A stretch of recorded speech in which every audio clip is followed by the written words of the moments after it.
Hoxha, është e vërtet që në Kur'an nuk shkruan vendosja e shamis. A duhet patjetër vendosja e saj, pra e shamis. Çka po ta marr mendja ty që na thojmë duhet me vu shamin, shamia është obligim. Mbulesa është obligim për femrën muslimane. Edhe sakrifikojnë gratë, motrat muslimane, ndoshta detyrohen me lanë punë, qesin prej punës, nuk i pranojnë për detyra zyrtare. Thjesht neve në u ka tek që ashtu me ju thonë atyne dhe ato po në ngojnë neve, e s'ka kërkun në Kur'an shkrume. Leni ata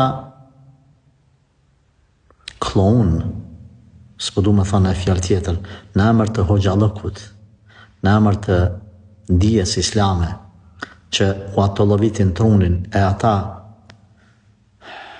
kanë me marë përgjithësinë të tërë atyre njerëzve që i devijojnë, edhe qonë sikur se na themi një fjalë popullore që po detyrohem me e thanë, i lëshojnë fjalët e tyre sikur se na themin në përfshatra si lopa baglen, kërkoj falje, respekt, kërkoj falje për këtë fjalë.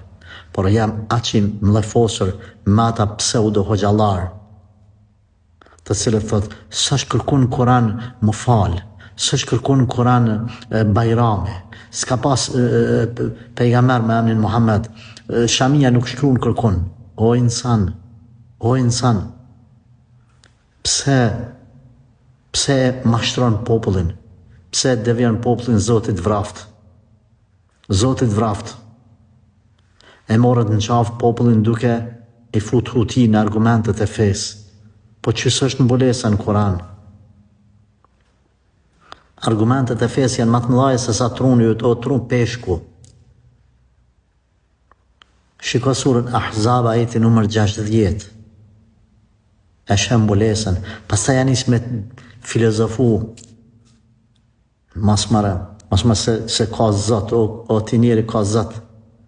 Ka zot prej kur është kriju gjithësia deri në kiamet. Allahu Gjellëshanu e ka përmend në gjitha librat mbulesën.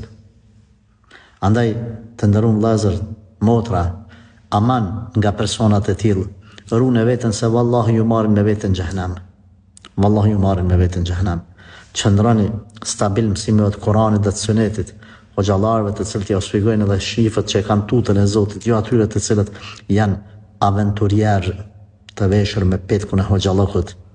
Zoti ka më marr ftyrën në dunja para ahiretit personave të tillë, edhe pse e kanë ftyrën e martë të tillët. Allahu na falë dhe na përmirësoft.